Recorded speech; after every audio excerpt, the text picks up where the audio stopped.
Don't be nice. What's up, guys? Another episode of Off the Post, and DJ's about to be nice tonight.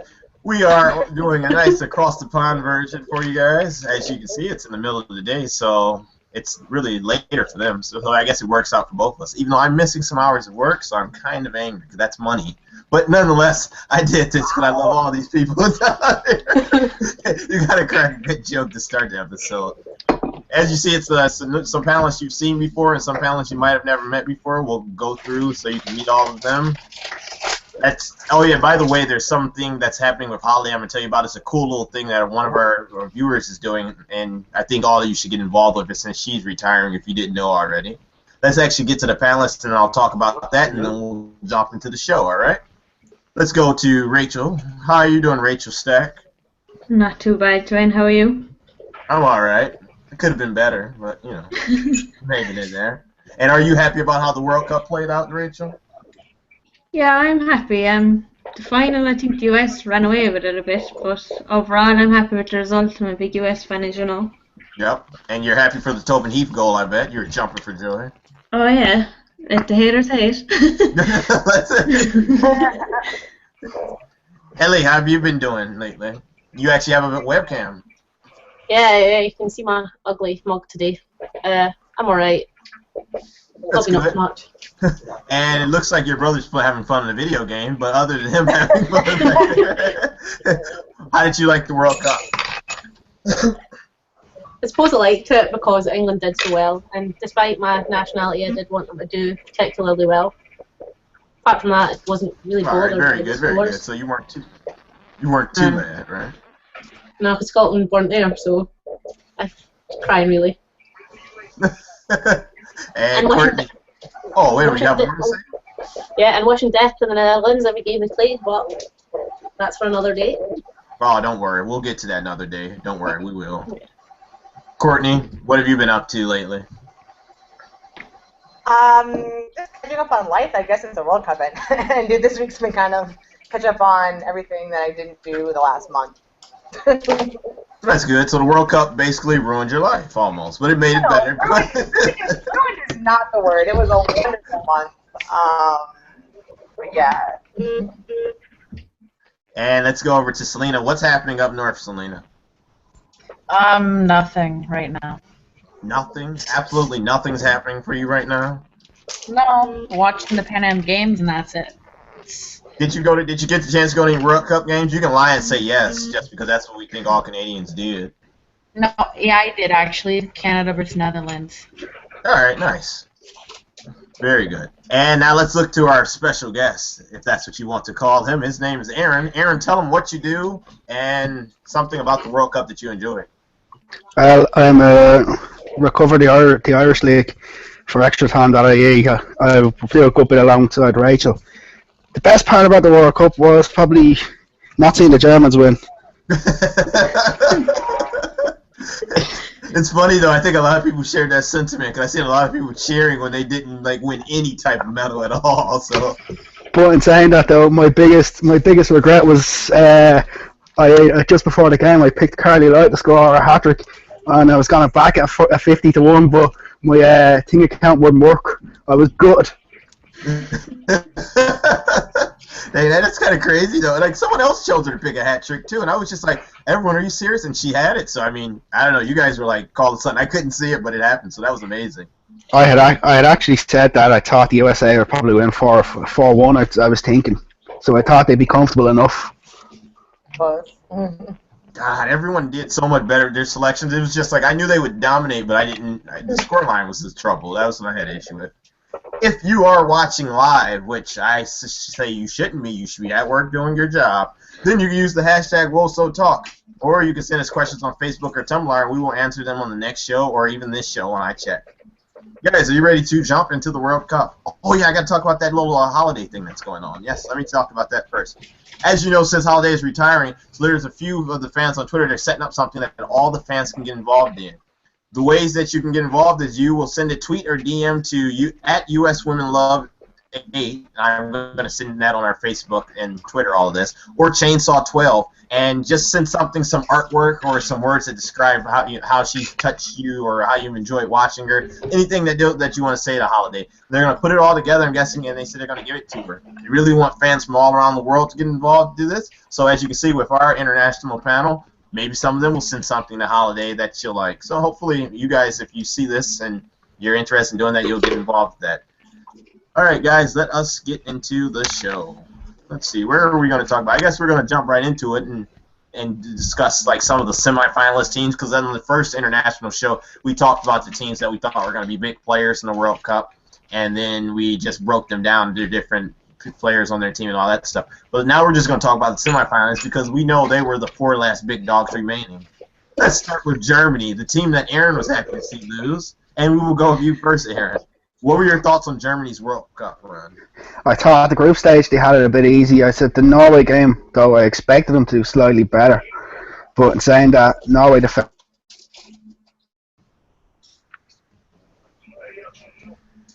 But when they got to the knockout stages, I missed the French game, unfortunately. But a lot of people on social media were telling me that they should have lost to France. Yeah, they should have. They should have definitely lost to France. France was really dominating that game for the most part. So I wouldn't mind. I walked in the door literally just after the last German Sausage scored the penalty for Germany in the shootout. Did you think that the Germany game was, or that Germany, I guess we could say, were what is the word I'm looking for? They underperformed. That's the thing. Did they underperform this World Cup?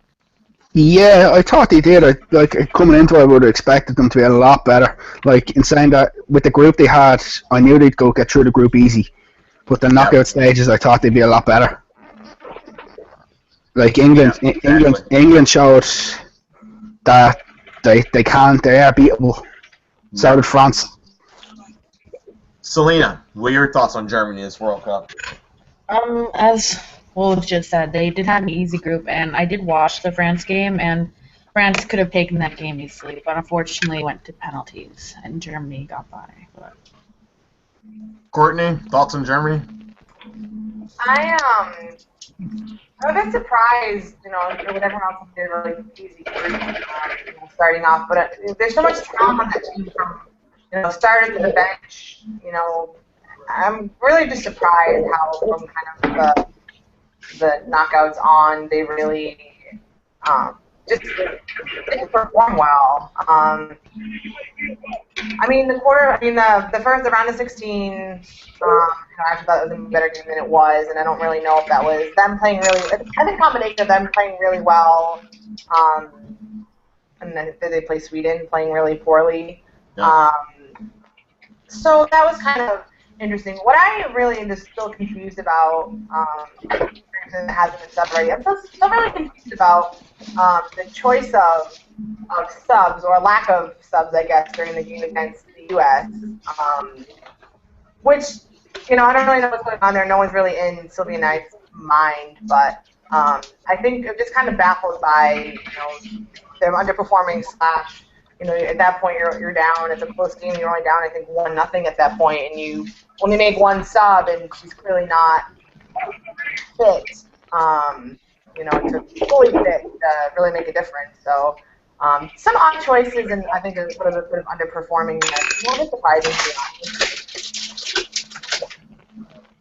honest. Ellie, your thoughts on Germany's World Cup run? Ellie?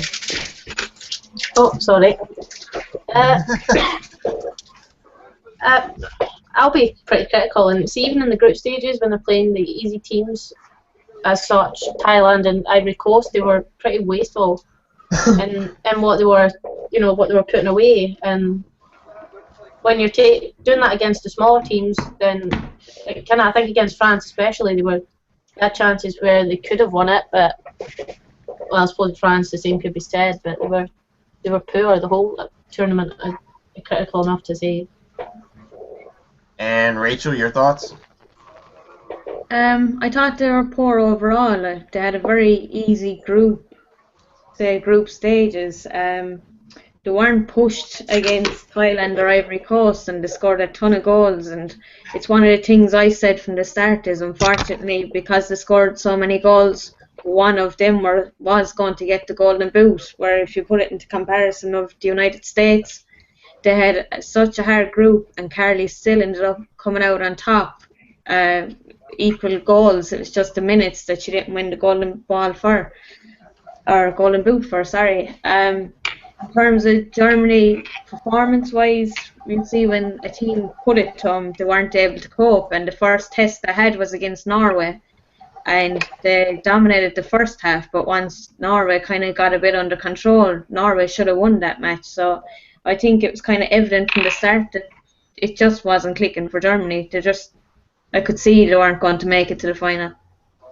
Yeah, it did get to a point where we just knew they weren't going to get to the final how they were playing. For me, it was a very disappointing tournament for them overall, because they left with absolutely nothing. Like, they left with, I don't know, like almost just, I don't know, even their morale, everything was just ruined. They did have some good standout, like their young player, Dabritz. I picked her at the beginning of the tournament to be a young player to watch. She had a good performance. She showed she's going to be a great attacking midfielder to probably watch in the future. But they were just, like I said, and after the Sweden game, it just looked like that they were playing such bad teams before that when they finally played good teams. They were the worst team in every game. They should have lost to France. They were horrible against the U.S. women's national team, but, I mean, after we turned it on, there wasn't anyone that was going to be able to play against us. But they just looked like they were not the team we all thought they were going to be coming into the tournament. And then against England, they ended up losing that game. So that, like I said, they just left just shell-shocked for the most part. I think that was the key word we were using a lot in the last game about Japan. I mean, last episode about Japan, but we used about Germany after the game against France, or during even the game against France. They just didn't look like a team that was that good. Ireland actually were in the same group as Germany for the World Cup qualifiers, and when Germany came to play Ireland here in Dublin, like, Ireland were winning up to about the 78th minute. And Germany ended up stealing it 3-2 at the end. And then we went and actually played Germany. We only ended up losing 2-0. So, like, Ireland is a developing team, and, like, we were putting them up to it. So if you put it into that perspective, I wasn't going to see them to go the whole way compared to the likes of France and the US. So it was like their image was pretty much bloated, I guess you could say, for the most part, really, with Germany. Yeah. All right, that's understandable, and that's how I felt after watching them. And then one of the teams they lost to was actually England. This was my dark horse team for the tournament. I had them make that run straight into the third place game, so it was good to actually see them do that. We'll go back to you, Aaron. What were your thoughts on England's World Cup run? I was impressed, especially with the man. He wasn't afraid to make just for the game. But the likes of Fran Kirby impressed me especially. Yeah, actually, she had a real standout World Cup, to be honest. She got it. Today she just got a very big move. She left Reading to go to Chelsea, which is for a British record fee. So it was a good move for her. She got a good move out of the World Cup. What was the fee? Do you remember? Do you know it off the top of your head? They said it was They said it was undisclosed, but they reckon it's about £60,000 for each. Okay.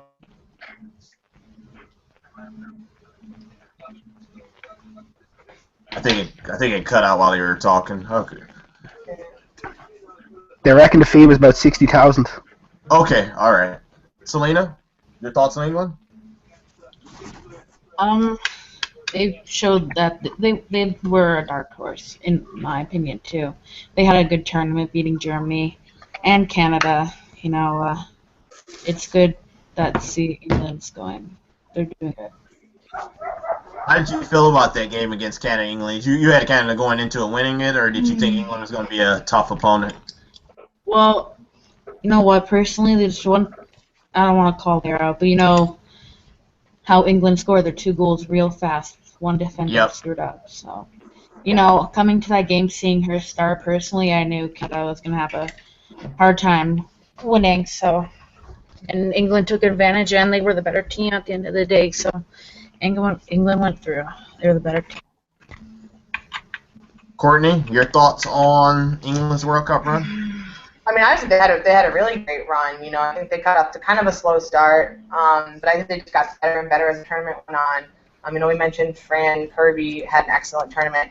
I want to throw Jodie Taylor out there too, who also, from just having joined the England national team recently, the others that have been on the team for a while, had a really great tournament. I think obviously, we all kind of know what happened against Japan, and I think they were unlucky in the sense to not be in the final, but they performed really well, better than I think some people expected. Like you guys have said, dark horse team. So I think they have a lot to build on moving forward, and they had a really good tournament too, especially to come away with it in third place is awesome. Let's go to you, Ellie. Your thoughts on England's? I know this hurts. Your thoughts on England's World Cup run? No, I'm not bitter, I promise. No, they did do really well, and I'll be forced to hold my hands up and say that I doubted that they were going to go as far as they did. Especially when you look at France, people said that they played poor, but I think even then they were unlucky to lose to the goal that they did. And Mark Sanderson really nailed what he was doing. He got what he wanted done, and he managed to get self-belief in the team. He got them to believe in each other and the coaching staff and everyone that was around them. And I think that was probably the key to what they did. I watched all their knockout games, and they played well, not even particularly well. They played brilliant against every single team they came up against. Norway, Canada. I think Canada was probably one of the best. Then Germany was another really good game where I think every player, even after the heartbreak against Japan, that they really went out and fought for what they were believing in. And I think players aren't getting really as much recognition as they maybe should. As much as Laura Bassett had that heartbreak, I think if you look back and look at her performances, with like Steph Houghton, Lucy Bronze, Jill Scott, there was another one, Jade Muir, she played fantastic, and I don't think enough of the players are getting the recognition they deserve after the tournament that they've just had. Rachel, your thoughts on England's run? I think they had a good blend of players. They had good young players coming through, and they also had the experience of bringing back Chapman into the squad. I think the key overall was the manager itself. He had the belief in the players, and he knew exactly what he wanted out of the team, depending on who they were playing, that he was comfortable with moving the squad, rotating the players. I think that's how they were so successful. They really played the tournament as a full squad. Yeah, I agree with you. It did seem to me like they had a full squad. Everybody had a role, and they knew their role for the most part. Just a few players, I guess, I want to touch on. Karen Carney, a lot of people know her now as a creative midfielder. I think she made a name for herself this tournament. It was weird to see that she wasn't even starting at first at point, and then after, it seems like if you make an impact, he started to play you more. So that's all. He played the players that looked like they were in the best form at the time. Lucy Bronze is now a name on the world stage. I mean, she had an amazing tournament. Rachel, I guess we'll go back to you real quick. What did you think of Lucy Bronze's tournament? Yeah, I thought she was excellent. I suppose the one disappointing thing for me was I always rated Alex Scott. A massive fan of her. Yeah. I always followed her with Arsenal and everything, and I don't even think she got a minute this World Cup. I could be wrong now, but I was shocked to see that there was no sign of her at all. But Lucy Bronze was amazing. You would love to have her in your team. You'd love to have her even in the US squad, even though the US played so well. Like, you could still squeeze her in there somewhere. Yeah, I think the only time I seen Scott come in was during when I think Bronze went out for an injury for a little bit, if I'm correct. But other than that, like I said, I didn't see much of her to begin with. But yeah, England had a great tournament. How they performed was amazing. Like I said, they were a team I was enjoying watching every time. I just wanted them to win as many games as they could and see how far they go. I know a lot of people were cheering for them over Japan, I think, sometimes, too, because they thought they would be an easier opponent for the U.S., but it didn't even matter in the end to begin with. So England, I'm glad they went away and they got something to take home. And a lot of people said it's going to help the women's game over there, that's intense. I mean, it's going to be great to see how it probably helped their league grow by them doing as well as they did. Yeah, I think that's... Sorry. No, on you go. I think England's success will even be great for Ireland because, like, we have an amateur league here, the Women's Continental Tire League, but like a lot of our players play in England in the FAWSL, and the more money that's pumped into the English structure over there, the more chances our own players here have to become professional players. And I think it's great that England have stepped up to the plate, because it shows that you can be the underdog and you can qualify for these tournaments and you can go the whole way. And Ellie, did you have something to add to that? It was a similar kind of point in that the better England do for Scotland, there are a lot of players down there, but also Scotland, we do not like to be behind England, and to be as far behind as we are now and that we're not qualifying for tournaments and they are actually coming third. I hope that the SFA are going to really start sinking money into our league, because we're still, as Ireland are, a totally amateur league, except for maybe 4 players at Glasgow City. Alright, yeah, so it sounds like it's going to have a major impact on everywhere, in even, I guess, in both the islands, as I'll call them, pretty much, with their leagues. I always joke with my friend over here, I'm like, you're an islander and you don't even know it. He's like, what? What? But, alright, let's talk about Japan a little bit. Aaron, your thoughts on Japan's World Cup run? I thought they were good for a good part of it. Like, I thought, especially in the group stage, they done well enough, especially coming out with the 9 points. Yep. But when they come to the knockout games, they done what they had to do. England game, I thought they should have been beaten it against England, in all honesty, especially later on. Yep. And like you said, the thing is, they did what they had to do, because they went to a there was a point with them where they hadn't lost the game. They had won every game leading up. I think they won every game leading up to the final. So they had a great run. There was a lot of players that stood out, and their way of playing was just, they were calm and collective in every situation, it seemed like, for the most part. So yeah, that was a very good point about that, to be honest. Selena, your thoughts on Japan? I thought they had a good World Cup leading up into the final. I really didn't expect them to go down in 60 minutes. It really surprised me, but I think Japan has to rebuild their team, I guess. I mean, they showed a lot of weakness within the first 16 minutes, and they couldn't build themselves back up. So. Yep. Courtney, your thoughts on Japan's World Cup run? So I have mixed feelings on Japan's World Cup run, just because it was interesting. Like, yes, they were very solid at points throughout the tournament. Scoreline doesn't always matter, but I believe they only won, all their games by 1 goal, which, again, they won, so that really matters, and they played well doing so. Definitely, I think not as dominant as people thought they would be. Yeah. But again, still played well, and I think I want to credit them against the U.S. in the final that, their defense just kind of got stretched out, really thin during those first, 4 goals. But they after that they pulled it together and started trying to look like Japan, and they had a better, second half. And they never really gave up. They seemed really frustrated, obviously, after those, that first 15, 16 minutes. But they did what they could, and they, only let them score 1 more goal. So, credit to them. I think maybe not everyone loves Japan, but I think you have to give them credit for just like kind of their work ethic and just how, solid they are of a team. But again, it's interesting because they played well, but maybe not necessarily as well as I thought that they would play at certain points. Ellie? I think they played well against, I didn't really watch a lot of the games, if I'm being honest, but I did watch the semi-final and the final. I don't think they were impressive either games. I think probably the technical ability hasn't really changed much, but it's more what they were doing with the ball. They weren't really using it to the best of their ability. That's maybe what cost them against the USA, and just, I don't know, I think the England game did take a lot out of them going into the final. Rachel? They're disappointing. I actually seen him in the Algarve Cup, and I was in a press conference after the game, and the Japanese manager himself actually said that all the European teams have been catching up, and it looks like that Japan are still stuck back where they were 4 years ago. And I think that kind of displayed here in the World Cup. They scraped through the group. If you actually look at the group they're in, they got 1-0 victories over debutants. And they should have been dominating in those matches, especially with the fact that they already won the World Cup and they were the current holders of it.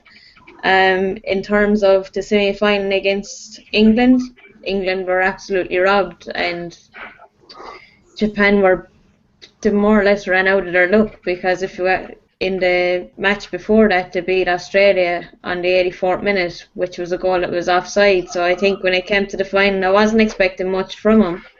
But I wasn't expecting the US to be scoring so early, especially since they've always kind of been a bit slow starting off. Yep.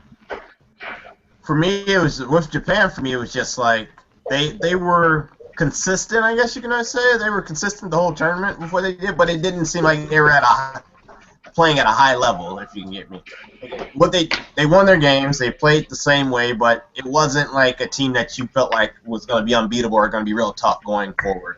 So I was really watching them. I kept saying like, oh, they look like they have good chemistry. They look great. But if a team is coming in and playing better than them, or it looks like a hot team or in form, they were going to beat Japan. And that's the thing. They did what they had to do to get there, but it just wasn't. They weren't playing at a high level or looked like a really good team. They looked very beatable. Now we can go into the champions of the whole tournament. I talked a lot about the U.S. Women's National Team already, so there's not much else I really have to say. I'll let these guys jump into it. We'll start with you again, Rachel. What were your thoughts on the U.S. Women's National Team run? They're very impressive. Their backline was obviously the core of the team, you could say. Nothing got past them. I was delighted, as you know, that Tobin Heath scored and that she got so many minutes this tournament. I think she was underutilised for a couple of months leading up to it. I don't think they were using her to her best ability, but I kind of seen glimpses of her throughout the tournament. Coming into the final, I was actually expecting Alex Morgan to score because she had so many chances in the quarter and semi-final. I thought it was finally going to click for her. But overall, I thought it was a good performance. It was a team effort. Ellen? I didn't watch, again, the runner team I didn't watch too much of. Sorry, that's my phone. They played well during the tournament. I think they really started getting going against, I suppose, China, but I didn't really watch a lot of that game because I came home from work. But, you know, that's when they started getting going, they started passing well.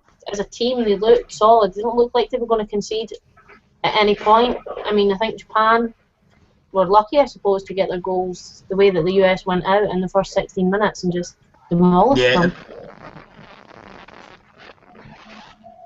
Courtney.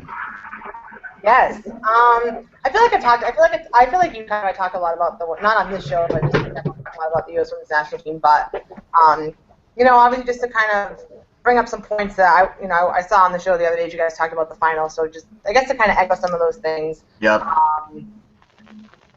Just they thought that Holiday and Rapinoe having to miss a game was actually beneficial. Making not that you ever want to say that, but it obviously made Ellis look at some changes in formation and personnel that really kind of allowed Carly Lloyd to have the tournament she had from the knockout stages on. So just to kind of echo those things, I think that once they made those changes and she was allowed to go forward, there's so much that they could do. They were really troublesome for a lot of, as we saw, when they played Germany, they're very troublesome for Germany. As we obviously saw in Japan, they're very troublesome for Japan just having that lineup and formation and having players with a little bit more, freedom to do things and, get behind the defense and things like that. The same thing about Alex Morgan, I thought maybe she would score more goals, but I do think that, still coming back to getting her technique back and things like that, she did still cause a lot of problems for those defenses, so still ineffective, I think, in that aspect. And obviously, other talking points, the back line, Hope Solo were just amazing, and, they really pulled it together. A little bit of a rough start, during, good start against Australia.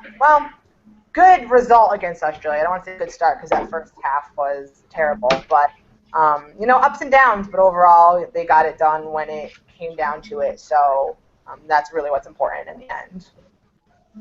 Selena, let's talk about the team that came and invaded your country. How did you think they performed? Well, the group stages, they didn't look convincing, in my honest opinion. So I thought Germany could have taken a trophy, but USA, within the games they played, they got stronger and stronger, and they took the World Cup. As people mentioned, Alex Morgan, personally, she hasn't been the same. Got her first injury with her ankle or whatever it was. I mean, thank God for Carly Lloyd for the USA because she brought them the trophy, Yep. in my opinion. Agreed. Aaron, your thoughts on them? The first game against Australia, I thought they could have easily lost it. Especially they had loads of chances but couldn't take them. Yeah, I agree Like, with that. but they grew into it gradually and gradually. Like, they didn't rely on the likes of Wambach, Morgan as much, with the likes of Carly Lloyd having a fantastic competition. Now, did you think that they were going to be as dominant in that game versus Japan as they were? Yeah, I actually thought they'd win it convincingly. I thought they would win it easily, but I didn't think they'd score that early. Yeah, I agree. And I thought maybe. Didn't you say you called the Carly Lloyd hat trick?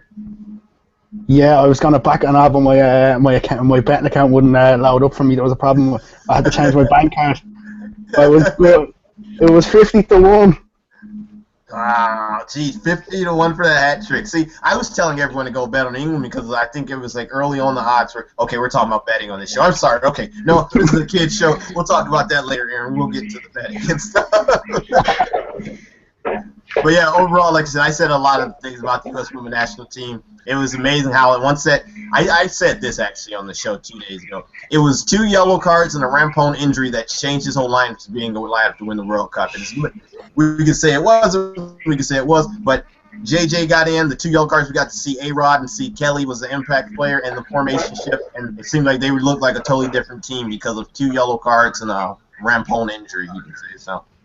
I'll give you a good one. In the semi-final against Germany, I was talking to somebody on Twitter, and after Carly Lloyd had scored the penalty, I said, next thing the USA need to do is bring on Kelly O'Hara, and instantly she brought her on within minutes and scored. Oh, she was absolutely amazing when she played, wasn't she? I think that was a major stuff. So. That's her Irishness coming out. All right, guys, now let's look at just the rest of the World Cup. We'll talk about teams that really impressed us personally. I'm going to throw the name of Australia out there, and I guess when we get to Courtney, she can tell us about it. Let's go. What's that? I'm wearing my newly received Australia jersey just for several reasons, but both because I want to talk about them on this show. I'm also in acknowledgement of the flash drive of Shaheen today. So yes, Australia. Super impressed with Australia. They had a great tournament. I think sometimes they get written off by people just because everyone says they're such a young team, last World Cup they're such a young team, this World Cup such a young team, which is true. Kind of, there are a lot of younger players on, the Australian, team, but there's a lot of skill on that team as well. Williams came up big several times. Kaya Simon just was outstanding. And I think people saw either a side that we've seen or a side we haven't seen yet for a while, but Lisa Devanna, I think, sometimes just hasn't been really familiar with her until the NWSL, but I think sometimes people in NWSL recently, sometimes she's a bit feisty, I think, for lack of a better word, but I think during this World Cup, she was one of the captains. I think that people saw a different side of leadership with her that they hadn't seen before, and I think that's really important, and I think that was really, important to Australia in this tournament as well. Yep. But I think just overall quality also was outstanding. They finished second in the group. I think people weren't expecting that. They certainly weren't expecting to knock out Brazil. Even though I think we'll probably talk about Brazil. Brazil wasn't necessarily as great as people maybe anticipated them to be. But they had one heck of a tournament, and I think that I'll probably talk about it later also, but they're definitely one of the teams I would look out to in the future to just continue to be strong and build on the success they had in the tournament. Let's go to you, Selena. What, teams impressed you this World Cup? England. Nigeria actually impressed me in the group stages, even though they exited out. Oshola, if that's how you pronounce the name. She can be the star of the Nigerian team. And Australia did impress me too, along with England, as I mentioned. Yeah, Not Oshola. Canada. Not Canada. It's sorry. So that was your team that underperformed, actually, you feel like? Yeah. Besides the goalie. Yeah, I can understand that. Aaron, what teams performed well to you, or what teams underperformed? One of the teams that performed well would have been England, but I was impressed with the Ivory Coast. Yeah. I thought they played well now. And Colombia were another side who went well. Yeah, Colombia actually had a really good tournament. I don't think people expect them to play as well as they were looking in a lot of their games. And if I was to give you one who really disappointed, it would have been Spain. I would have expected a lot better from Spain, at least to get out of that group. Yep, I agree. Like, I thought, especially, like, I wouldn't mind, I was reading through some stats there the other day. An Ireland team lost to Spain in the European Championship final in 2010 at under-17s. And there was 4 Spanish players from that squad actually in the World Cup team. And 3 of them are starting games for them. Jeez, wow. That's crazy, though. And while we're talking about that stat, though, the Germany squad actually had 4 players from the side that Ireland beat in the European Championship semi-final that year. Wow, that's some good stats for you guys when you think about that. We're looking at both of those teams like that, though. Yeah, it was an interesting one that I looked at, and I was like, because it gives you hope if you look at that. Maybe, as they were saying earlier, that if small nations can do well, even the likes of Colombia who weren't expected to do well, it gives hope for other nations, especially the smaller nations who can if they can qualify. Maybe they can have a shot at a World Cup. Who knows? Because you get there, who knows what's going to happen. And I think that was a major thing with this World Cup, where it was like we saw these small nations and we were hoping that they would actually play pretty well. A lot of them did play well against bigger competition, so it gives you a lot of hope looking forward to these teams. Yeah, absolutely. That's the thing you want. Like the results, the likes of the Switzerland result against Ecuador, the Germany result against the likes of Thailand, Ivory Coast. So they're not the Mickey Mouse results that you would have expected the big wins, but some of the other small nations then put a foot up and they showed that they weren't there just to make up the numbers. They were there to be competitive, which was great to see. Yeah, it made for great football for all of us to watch. So that was a really good point, actually. I'm glad you brought that up. Ellie, your thoughts on a team that you like to watch that performed well, or a team that you felt underperformed? Well, the team that did well, I'm going to rave about England again, but you know, I honestly could not see them getting as far as that. I thought, even the group stages, I thought maybe they would struggle to get out of there, and they didn't. They got the better half of the draw. I mean, finishing first didn't really suit them as such. Having to take on France and then, not France, sorry, having to take on Germany and then USA or whatever, it didn't really suit them. And I think every player on that team just played brilliant. I don't think that one of them had a bad game. And they did use 22 and 23 players. England didn't play with Carly Telford. Rachel Stack? I think Canada are probably the most disappointing. I know I'm not a major fan of them, but like when you're hosting a World Cup and you do have a good squad, like they should have done a lot better than they did. They scraped through a lot of their games. And I think the best game I actually seen was the game against England before they kicked off the World Cup. Yeah, I can agree with that, actually. For me, it was the teams that I guess I could say impressed. You guys touched on them already. It was Australia and England. A team that underperformed for me, I say Sweden. I expected a lot more out of them. I guess I shouldn't have because they were a very old team, looks like, really, at certain major areas. But I really thought Sweden was going to have a better role. They did. I was happy with the African nation, because they gave you you didn't know much about them. Nigeria didn't really play any outside opponents outside of Africa. They played Japan like 2 years ago, in 2013. So to see them actually compete was a good sign. And then you hope for the further development of those teams, and they put the resources into it. Now let's look at players that stood out to us. Echo. Let's go with... It's coming from Ireland, I think. My Echo, is it? Yeah, I think. Yeah, it's coming off him. Hold on. That better? Hello? No, still here. While you fix it, I will... It's gone, is it? Alright, yeah, we can hear you. Yep, we're good. Thank you. Okay. The echo, everyone was like, that dang echo, who is it this time? Rachel, some players that stood out to you? Come back to me in a few minutes, let me think. Horrible, absolutely horrible. I'm joking. Ellie, players that stood out to you this World Cup. It's back. It's back. Yeah. I'm going on. Oh, the Echo's back. Yeah. Just go on anyway, or I didn't hear it that time. Okay, yeah. This is live, so this has. Let me see if I can stop that. Well, I think it might be because he. Oh, there you go. Okay, so I'll just have to mute his mic, stop echo. We learned on the air how to do stuff. Ellie, some players that stood out to you.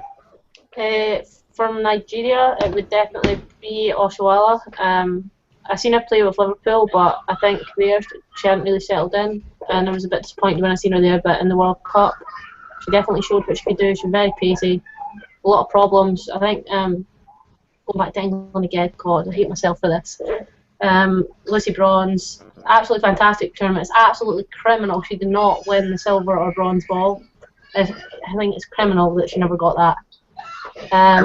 I wanted her to win the bronze one because of her last name. Continue. I think Fran Kirby, I don't know, I'd say she had a good tournament, but I don't think that was really a surprise for me. From the USA, I think Carly Lloyd, I don't think anybody had seen her, playing that well. Courtney, players that stood out? Just to kind of echo what I said before, I'll go with Kaya Simon from Australia. Carly Lloyd, again, I think, how can you not think that she stood out in the World Cup? I think that even though Canada was even though they made it as far, didn't perform as people thought they would or should have, I think Khadijah Buchanan is wonderful. She was very solid. I know there were some issues on the back line for Canada, but she was always very solid. And then from Japan, Ai Miyama is one of those people who, again, even though they didn't perform the best at times, is always very solid, and she can hit a dime probably with a cross or corner or something like that. She's just amazing and always works really hard. And even though Japan was kind of, we think they didn't perform as well sometimes, but I think she's always a strong point on that Japan team. Let's go with you, Selena. Players that stood out. I think you said one for Oshoala. I have a few. Okay. Yeah, I have a few. There's Khadijah Buchanan. For obvious reasons, she saved Canada at the back a couple of times. Oshoala from Nigeria. There's Carly Lloyd and Julie Johnston from the U.S. Yeah. And maybe the Brazilian Formiga, just that one game, that she was the oldest one to score. That's the only reason why. And Marta too, for some reason. I can't. All right. No, that's all I can think of right now, but I'm sure there's more. Oh, that's fine. I think you did a good job right there. All right, let's see where Aaron, we can get him unmuted so he can say what he has to say. Unmute this man. Let's see. It's like I'm learning how to do this on the fly right now. Are we sure this is an unmute button? They're right on it for you. Okay, there he goes. There he goes. All right, Aaron, tell us. I took out my earphones, so I think it's a little bit better, is it? Yeah, we can hear you perfectly. Players who stood out for me would be Fran Kirby, but in saying that now, I have a friend who plays with her at club level who told me she was that good. Mm-hmm. And I'd known about it, but the likes of Yoann Henry from France as well was another one who stood out for me at times. Yeah, a lot of people said to watch out for her to start turning. Say she's like a top class player. She's another young one as well, another young player as well. So we probably haven't seen the best of the likes of her either. Okay, cool. Yeah, I always like the young players. For me, it's like a thing to see them develop. I hear that little echo. It's all right. I can talk over that one. But yeah, it's the young players that really do it for me. I always like to see how they're going to develop and see if they get any better. I have a few names. On my little list. We will start with Oshoala, but you already said her. Sarah De Vries, I keep bragging about her. She's a 20-year-old midfielder, had 2 goals, and at points she looked like an amazing attacking midfielder. 1 second. Let me get them for that echo. All right. Sorry, Aaron. We'll bring you back once I'm done talking. Lucy Bronze, she was amazing, as we all know. And I also had Lucy Bronze, Frank Kirby. Oh yeah, Danielle Van de Donk for Netherlands. She didn't really score a ton of goals, but she's a young player that looked good on the ball. I think she's going to be one to watch probably in the next coming World Cup. But you can see the skill and she's a player that looks like she's going to probably be pretty good going on long term with that young Netherlands team. The players that didn't do as much, I'm going to go back to Sweden again. Eslani and Lada. I mean, I feel like Lada got hurt. I mean, not Lada. Eslani got hurt, it looked like in the first game a little bit maybe or something, because she didn't even play against U.S., I don't believe. And then afterwards, she just didn't really look the same the whole World Cup. And Lada just didn't really get enough service to begin with. Like, the little time she did have the ball, it was really, it wasn't a good chance, so she really couldn't make the most of it. So I feel like she had a very quiet World Cup, and she just exited politely. Went home. So it was disappointing to see how her World Cup played out with those two players. Let's talk about some turf, because everyone loves the turf, right? Yeah. Yeah. Let's go back to you, Aaron. What were your thoughts on the turf this World Cup? I actually didn't mind it. Like, I have played on it a bit as well, but it seemed to be, although it was warm, when it was warm, it wasn't as good for them because the heat seemed to affect it. But although I would have rather see it on grass.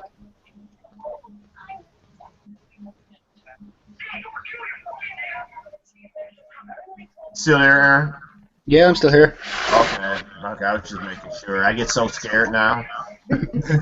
Selena, your thoughts on the turf? So I guess it did change the way the ball was played and everything. I mean, really annoying actually about the turf was Abby Wambach's comment. I don't remember what it was. I know it was really something that it was the turf's fault that she missed a shot. It was. Yeah, I know what you're talking about. Yeah. And so that was going on Twitter, making jokes about her. Say if she missed a shot, it was the turf's fault, even though it's probably her fault. She missed a diving header. It's the turf's fault. Clearly, it was her fault. It was just. Other than that, the turf really didn't bother me because it was going to be turf for a while, and the only thing that bothered me was the complaining about the turf. Yeah. I mean, Canada presented it when we bid for the World Cup, so get over it. It's too late. It's on turf. That's all I have to say. Courtney, was it as bad as advertised, the turf, or did you not pay attention to it as the tournament went on? I mean, just to say, just because it was presented as turf and everyone knew it was going to be as turf doesn't mean people have to like it. I'll just say that. But I definitely think it did make an impact. It didn't appear to be that all the turf was the same. I know it was supposed to be, but some of it, I don't remember if it was what stadium it was. It might have been in Montreal, where I think it was described as being a lot harder. I think maybe the surface underneath the turf. I'm not really sure kind of how all that works, but it definitely didn't appear to be the same. I'll say I went to several games, but the first game I went to in Ottawa, before anyone had ever played on it, the first time it was played on, it just looked not great. And, it is what it is, and people try to do the best with it, but it definitely affects how the ball moves. It's the ball, but sometimes, the ball would just bounce in a weird way, and you're kind of like, would that have happened on grass? It would have bounced, but not maybe to that extent. And I think it did kind of maybe affect how players played on it, so I don't think to the level that maybe people were talking about. I do think there were a lot of people who still, went after, diving and sliding and, putting their bodies out there, for tackle safety. I think people still did that. Yeah. That's what's necessary. That's what you do. You don't have to like it, but that's what happens. But I definitely do think it played an impact. I do think that the temperature was probably one of my biggest issues about it. 165 degrees at some point or something like that, or some crazy numbers like that is not safe.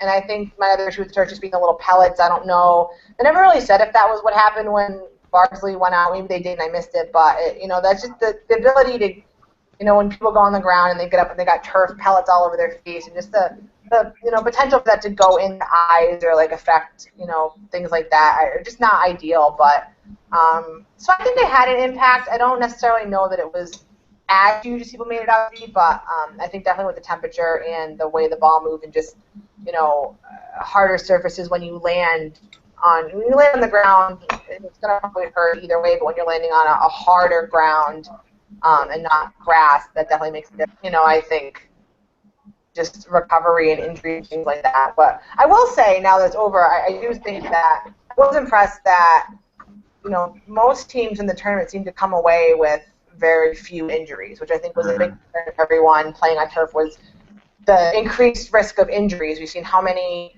ACL tears on the NWSL that on teams that play on, well, both grass and turf, but, mostly on a turf or something like that. But I think that was a big concern, and I think everyone's lucky that they seem to come away with not that many injuries. So, issue, but, they've worked with it, and, it is what it is. Now, I have a quote for someone, a goalkeeper from Washington, and they were talking about turf with the Karen Bardsley thing. They said a lot of practice her name is Jordan Stallholt, a goalie from Washington, has played on turf. She said this before the tournament, a lot of practice for goalkeepers is spent doing various drills that involve diving and landing on the turf. The stuff would get in your mouth and in your gloves, and then it would end up in your eyes. That was always the worst. So the eyes could have been, like I said, I think probably because their eyes were very puffy, it could have been a major factor. So. No. Ellie, it's your turn. What were your thoughts on the turf? Is there anybody we've not been to? I just need to talk to the family members now. Sorry. That's fine. Rachel, your thoughts on the turf? I don't think it had as a major impact as we all expected it to be. I suppose the biggest thing was Karen Bardsley's eye. Was it or was it not turf related? I don't know. Another thing was early in the England and Japan match, the semi-final, Jodie Taylor flicked the ball over her head and the defender's head, and she hit a volley, and the ball bounced, and you'd have to wonder, was it a bounce because it was turf, and would it have gone in if it was grass? Like, I suppose these are the minor things you could say happened in the World Cup, but they're minor things that had major impacts as well. Like if England had scored within inside the opening 5 minutes, would they have made it to the World Cup final? We'll never know. Right. Yeah, and that's the thing. I guess we really don't know how much of an impact it made, or we can't really gauge it because there's nothing we can really test it to, so to speak, with this. But I felt like at the beginning it was really talked about, but once it got to that semifinal to finals, no one really even thought about mentioning it much anymore. But you never know. It could have probably played major factors in a lot of things, or minor factors. But a minor factor, a few inches is enough to cause a change of a whole game, most of the game. So, moving forward, we will go on and talk about our thoughts on the seeding, because I remember France made a big issue about the seeding, having to play Germany in the quarterfinals. Let's go with you again, Aaron. Your thoughts on the seeding this World Cup. Did you like it, or did you think it should have been changed? Don't forget to unmute him. Oh, yeah, my bad. I was not impressed with it, to be honest with you. I think it shouldn't be that. Why should it be? It seemed to be set up that it was someone like Canada could get to the final, where all the big sides, apart from Japan, were on the other side of the draw, which I didn't like. Yeah, no, you're right about that. It was set up where all of them were on one side of the draw. It's like, do you think, though, it was set up for that, for Canada to have an easy path through? I think it was set up because they realistically were hoping for a Canada-USA final. Okay, yeah, and that would have been a major draw. Selena, do you share those same sentiments? I didn't like the way the teams are seeded. Like USA Group E, Japan Group C. I mean, it should have been randomly drawn. Okay. Now, do you feel like it was set up where they were giving Canada an easy ride through? I want to say yes, but I knew Canada wasn't going to win the World Cup. As much as I wanted to, even though they got an easy route, they weren't going to win. Maybe in a couple of years, but no, they didn't give themselves an easy route. Anyways. Rachel, your thoughts on that? I read online that they seeded a certain way to sell the tickets, but still, when you watch most of the matches, there wasn't that many tickets sold. So I think the whole seeding side of it to try sell the tickets, it didn't work to their advantage because watching some of the games, it was disheartening to see such an empty stadium. Yeah, and the one thing they kept saying was they wanted to have the big stadiums have the big teams in it. When I just felt like you should just set it up where the best teams end up running into each other at the right time, so that it's not like, so if in the semifinals you have your two best teams play each other on one side and your two best teams on the other side, and those stadiums that fill out, people will watch no matter what, and you put those in big stadiums, your semifinals and finals naturally, and then you'll line it up where the big teams will have to face off in those. I just didn't feel it was fair either, because it looked like one side of the bracket was absolutely stacked, the other side was set up for, like I said, I felt like Japan would just cut their way through as I had them going through and make it to the final. So, Ellie, your thoughts on the seeding? I think it probably resulted in, I suppose, France's poor finishing in the tournament. Germany possibly not getting as far as they should have, and England getting as far as they did. I mean, Norway, a team, I think they didn't play anybody that was ranked above them until they actually played Japan. And that means that the other, I think, 5 best teams in the world are on the other side of the bracket, except from Japan. So I don't know how that benefits the game as much. I suppose in the viewing figures, like who wants to go and see England versus Norway when they could have been playing someone like Germany? I think the big games came too early as well, like just before interest peaked. Yep. Like, the interest is kind of just coming up at the quarterfinals and stuff, and really the interest came at semi-finals, and you've already put out two big teams in France and Sweden. Now, a lot of people were riding the Norwagon, so what, didn't everyone want to see Norway win the whole thing, it seemed like? No one here. All right. Just making sure. Can I say something about the seeding really quick? Go for it, Courtney. I think I have a lot of friends who watch women's soccer pretty religiously, and then I have a lot of friends who don't really pay attention to it for most of the time out of the year. But we're interested in the World Cup. We're interested in like the knockout stages, and even those people who really just have no idea were like asking me why are number 1 and number 3 playing each other at this point? Why are the 2 top-ranked teams in the world playing each other and it's not the final? So I think that says a lot, just the fact that people who don't even really follow women's soccer all the time were looking at that and were like, this doesn't seem right. Why is this like this? And asking questions about it, which, I think says a lot, because it shouldn't be that way. And I think that, I agree with what was said. I think Rachel said it, that the point was to set it up to sell tickets and things like that. It didn't necessarily work, and what it really did was kind of create, I will say unfair, but I think, if you're going to call it a draw, it should be a proper draw. Just saying, and honestly, to be honest, it's the first draw I really watched when I watched it happen, and, I was expecting, okay, Canada A1, we'll just pull from the pot, and however we pull, that's how the seeded teams will go in the groups. Great. And then, when they were just like, so we've already pre-assigned, the groups, and because of draw rules and geographical rules and things like that, there's only so many, I feel like you do kind of set up, the teams the way you want them, and it does make a big deal because, certain teams can't go and pop to certain teams by fixing the seeded teams in certain groups. It does make a difference, and I would like to see in the future them just do a proper draw. Everything, the host nation goes, where it's supposed to go, A1, and then the rest of it, is pulled by chance. I would love to see that, because I really think that makes a difference when you kind of get mixed in and decide where people are going to go, where, that's not how a draw should work. Can I say something about the do you expect anything better from an organization ran by... Oh, go for it, Ellie. Someone wants to comment, but I was just about to say, did you expect anything better from an organization ran by Sepp Blatter? No? No, but... Well, septic take Blatter, we love you. Psych.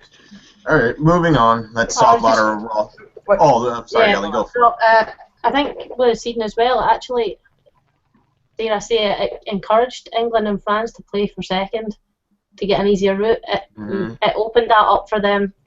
As soon as they knew where Germany, USA, and whatever had finished, that opened them up a route to go the easy way. Yeah, I don't know if that's just me, but I feel like England maybe played first, second a little. So by losing a game, you probably set yourself up for an easier route to the finals. You're saying, right? Yeah, I suppose it encourages teams when they see that opportunity to go for it. But I don't know, people might disagree with me, but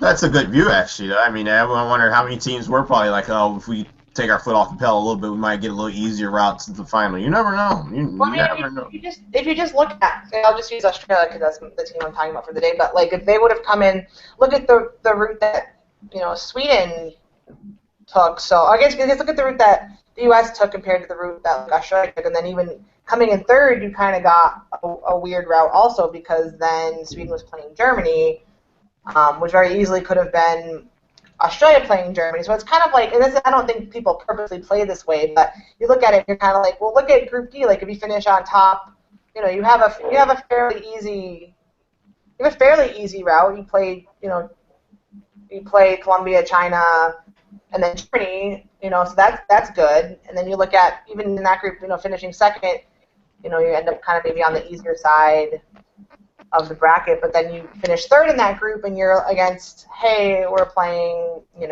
Germany, what's up?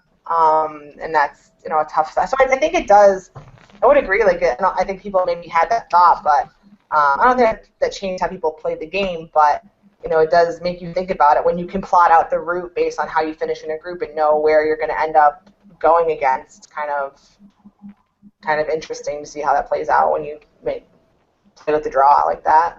Yep, that's understandable though. I mean, it could have affected things even just inside. They knew how if they finished, they could have got an easier route. So maybe you would not play as hard, knowing that you can get an easier road to the final that way. But moving on, guys, let's just talk about our overall view of the World Cup. We will go back to you, Aaron. What was your overall view of this World Cup? Apart from being on so late, I thought it was enjoyable. It was great to watch so many games, but the 1 o'clock, 2 o'clock in the morning games didn't help us over in Ireland, to be honest with you. Did you get to stay up and see a lot of them though? Yeah, it was a lot of late nights, early mornings.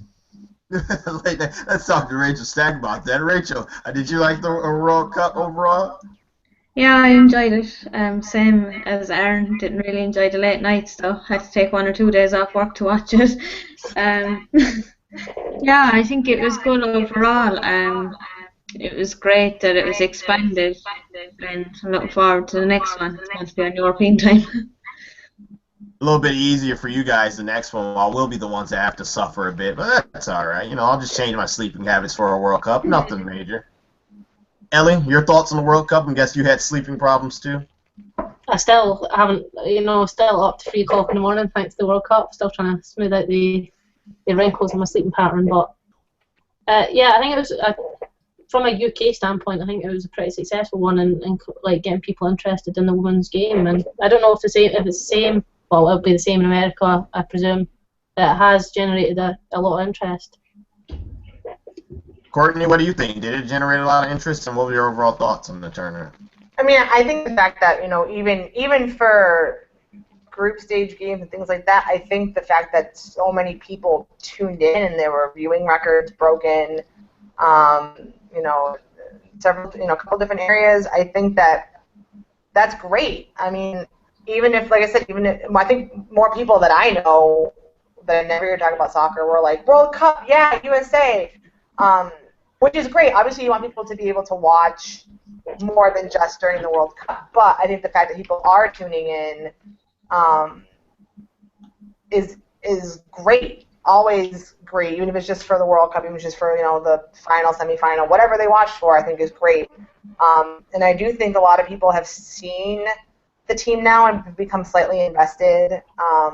Just on social media, I'm still talking about it. I have people who, normally when I talk about soccer, I have the soccer friends that will like and comment on it, but still a couple days later, I'm having people who, I'll write a post about the NWSL, and people who don't usually watch soccer will look at it and like it and comment on it. So I think it is really good many people watch, and I think it will hopefully have an effect. I remember seeing, I think I read somewhere today, Seattle Reign posted something about having a huge ticket sale increase after the World Cup for their next game, which is great.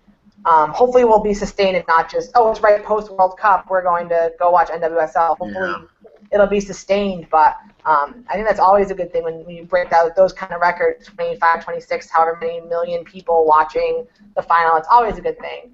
And I do think, I know earlier in the tournament some people were annoyed with some of the blowouts that happened, but I do think that expanding the tournament was the right decision.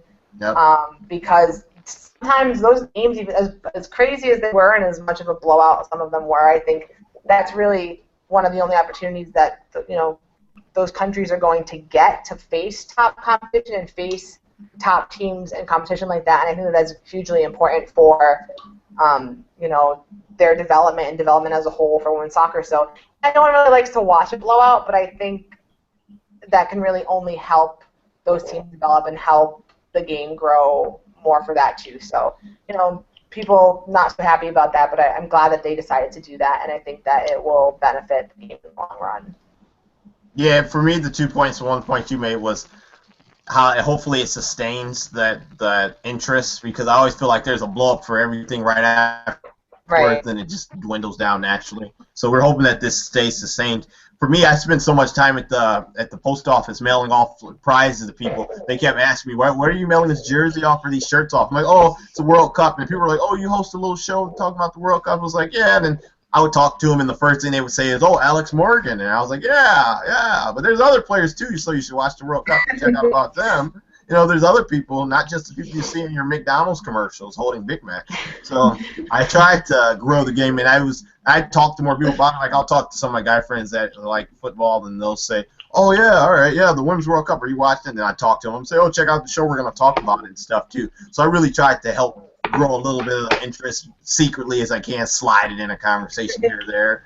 And it worked a little bit. I mean, some of the guys really, started to take more interest into it. So it's just a matter, though, if it stays. That's the thing. Because naturally it's easy to have interest when it's thrown in your face and forced down your TV, Fox, ESPN, or FS1, all your sports channels. But for you to actually go and find an NWSL game on YouTube and sit down and watch it on your bed for 2 hours, that's a complete different story. So I'm hoping that happens, though. All right, guys, let's look ahead at the World Cup in 2019. What are you most excited for? Any changes, any teams you're excited for? I guess we'll start with you first, Aaron. Any teams, anything you're excited for, or would you want any changes for the World Cup in 2019? Unmute him. I'm trying. Don't worry, I try every time, and I don't know what I'm doing. I think he's still muted. Yeah, it's still muted. Yeah, it's still muted. I think when he talks, it changes. Talk, Aaron. Right, look, sorry, my internet went there for a second. You guys blame me. I told you. I told you. All right, Aaron, your thoughts on the World Cup 2019? Anything that you're excited for? Any teams you're looking forward to? Looking ahead, I'd be hopeful, especially with Ireland having such a young underage system, that hopefully within 4 years' time that a lot of these players will be ready, and hopefully we can qualify. And the likes of myself and Rachel might get the opportunity to head to the next World Cup. But the English again should be strong. The USA will have a bit of change, but they should be good as well. Obviously, I don't want Rachel to go to another World Cup. Continue, Aaron. Germany being our good side. Especially, I think the Europeans will be looking to do well on the next one, especially considering it will be in Europe as well. So they won't have to worry about the travel and the time zones and adjust and all of that. Yeah, but although it'll be in Europe, it'll still be hot enough, so the likes of the Irish and English will still have to deal with the heat if we get there. So you wouldn't know. It'll be interesting though to see how the likes of Germany and the USA can get on, especially if the likes of Wambach should be gone by the next World Cup. Should be, but you wouldn't say never. I'm pretty sure. Yeah, I wouldn't put it past her. She'll be back. She'll be back with the captain, man. Like, I think if she goes to the Olympics next year, she may say then that's enough, but you wouldn't know it, Abby Wambach. I would go to Courtney on that one and say, Courtney, will Abby be back for the World Cup? But no. Starting a petition. So next World Cup, obviously, not turf. Yay. I'd like to see a proper draw too, though I don't know that that's going to happen. But who knows? Who knows what's going to happen with FIFA? That's who no one knows. So maybe. Teams are looking forward to France, as the host nation. I think that kind of gives you a little bit of a boost when you're hosting a tournament, and so I would love to see. And they're a solid team, anyways. I think they were very unlucky to not make it farther in the tournament, but. France, I like to see us. Looking forward to seeing Australia, having a little bit more experience and having a great World Cup this year. And then, bear with me here on this one. I'm looking forward to seeing what happens with Mexico in the future because Leo Cuellar has said that he's going to step down at some point. Didn't really give a date when. And I know a lot of the players had issues kind of with, I guess, outdated tactics and the way he's been kind of running that program. So I would love to see where they go from here if he really does step down, when he steps down, who replaces him, and kind of where that program goes from there. I'm interested to see, not necessarily even just in the World Cup, but just in the future. Because they were a team that I was really hoping that would do well. And, they had an okay, obviously not great group stage, but, there were times where they did really well, and then times where they didn't when they got blown out by France was really kind of a sad day. But I think that they have a lot of talent and potential. Mm-hmm. So I'm interested to see where they go if/when Cuellar allegedly steps down, which he says he's going to do at some point. And then, of course, the U.S. is going to be interesting to see in the next couple of years. Even as soon as next year. We've already seen, Holiday, hanging on the international boots. So, or in general. But it'll be interesting to see kind of who follows suit now, and then, after the Olympics, if others, kind of call it a day. Also, it'll be interesting. But the thing is, the U.S. They'll be able to bring in new players, and I still think we'll have a combination of new players and veterans that will be interesting to watch as well. And then, like other people have said, England. I have a lot of teams that want to watch their next World Cup. And then England, I think, coming off of this, there's so much development that can still happen there, and so much potential that's still there. So those are the teams I'm really looking forward to in the future. So you want to see everyone. Ella, your thoughts on the future? That was 5 teams. 65 teams is fine, whatever.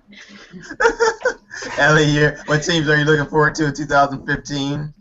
2015. Yeah, 2019. But,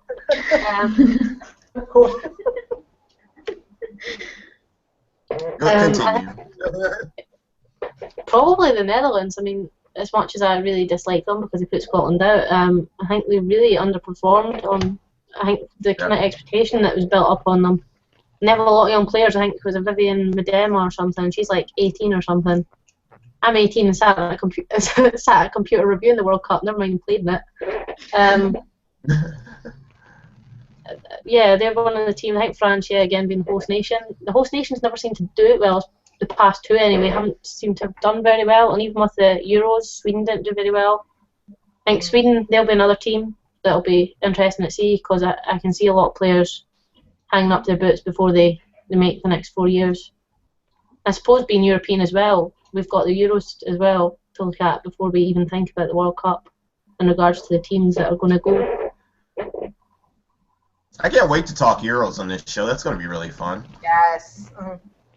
Rachel, your thoughts? Any teams you're looking forward to or any changes you want? I suppose as a tournament overall, I'm looking forward to being back in Europe. If you're watching telly, it was a bit disheartening with the empty stadiums, and I don't know whether that's a reflection of soccer not being a big sport in Canada, or it's just because it's women's soccer that there wasn't a following behind it. So I think once we get it back to Europe, we'll see has there been progression in the women's game, because soccer is a massive sport over here. In terms of teams, I'm praying to God that Ireland finally make it to the big stage. We've been doing really well at underage. Like last year, we got to the under-19s semi-finals. Netherlands knocked us out. Vivian Medine was the person who scored a hat-trick that knocked us out of the under-19s Euros. Before that, we actually reached the under-17s Euro final as well. And as Aaron was saying, our players that were playing that day, they actually beat the Germans in the semi-finals, and them German girls went on to play in this World Cup. So like we've a lot of potential, but we don't have a gap between 19s and seniors, and I think that's where we're falling down on the Irish setup. So hopefully someone gets their finger out in our federation over here to try set up a team that bridges the gap between senior, and maybe then we'll get onto the big stage. In terms of teams that were at the World Cup and that I'm looking forward to seeing again, I think Australia will be very hard to beat in the next World Cup. Their squad was full of youngsters in comparison to the US. They only had 2 that were under the age of 23, whereas I think Australia might have had 13. Courtney, do you know? I don't know the exact number, but it's a fairly young team. Yeah, so I think there's someone to really look out for, and I think France, I had them down to be in the final, and the fact that they're going to be hosting a World Cup, to have a great setup over there in France, I think they're only going to get better as a nation. Nice. For me, what I'm looking forward to is how these debutants grow in the next couple of years. I want to see if they show more improvement, because a lot of them gave these big teams a little bit of trouble. I want to see next year if they become real competitors, and maybe some of them make it to the knockout stages. I just want to see the new young players that are going to be coming up for a lot of these teams. As we say, the U.S. Women's National Team, they're probably going to look completely different. They're going to have a lot of youth with some of these old veterans from the 15ers or the class of 15 still in the team, and see how they develop. Like a Morgan Bryant, see her as a leader, veteran leader later on down the road, and JJ. I want to see which future stars pop up in between this World Cup run, and then to get a chance on the bright lights on the big stage over in Europe. So it's I just love to see these unknown players become household names, because we learned a lot of new players this World Cup. Let's see if a lot of them develop, and let's see if we see maybe Fran Kirby leading a England attack or so forth. Other than that, guys, I think we touched on everything. That's a lot of fun episode with echoes and everything happening. Let's talk to actually. Let's thank our special guest, Aaron. Aaron, did you enjoy yourself on? Yeah, it was something. It was something I'm not used to, so it was good. It was a good enjoyment. See, we're a little crazy. Before I go, I wouldn't mind. I was actually covering a men's soccer game last night, and Rachel will tell you I put it up. I was doing updates in the game, and I put an update out because one of the lads took a shot, and it was from the halfway line, and I was like, he must have been watching the World Cup final, because trying to inspire to be Carly Lloyd. And I was talking to the fellas in the press box after, and one of the fellas in the press box said to me, he goes, I thought the exact same thing myself. So it's showing the growth of the women's game right there. Yeah, for comparing sure. Things like that. Wow, that's great. I'm happy to hear that. Yeah, thank you, though, for all the insight. You brought a lot of insight that we needed, and a lot of information that was pretty good. It was fun. See, everyone has fun. Thanks for the opportunity. Oh, no problem. And you can come back on when we start talking Euros and stuff, then, if that's cool with you. Yeah, that's cool. Sure, Rachel said it to me before the World Cup about coming on, and was like, yeah, it's a cool idea. It's actually a good show. I enjoyed it. Thank you, Aaron. And we're going to share our betting for the Premier League probably later on down the road.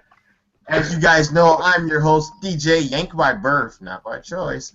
And this is another episode of Off the Post. Hope you guys enjoyed it. Next week, we're going to talk a little bit of NWSL action. Actually, we're going to talk all NWSL action because there's no more World Cup. Other than that, this is Courtney. That is Ellie. There's Rachel Stack, who I despise. And that's Aaron. This is another episode of Off the Post across the pond. We'll see you guys probably down the road. Take care. Way.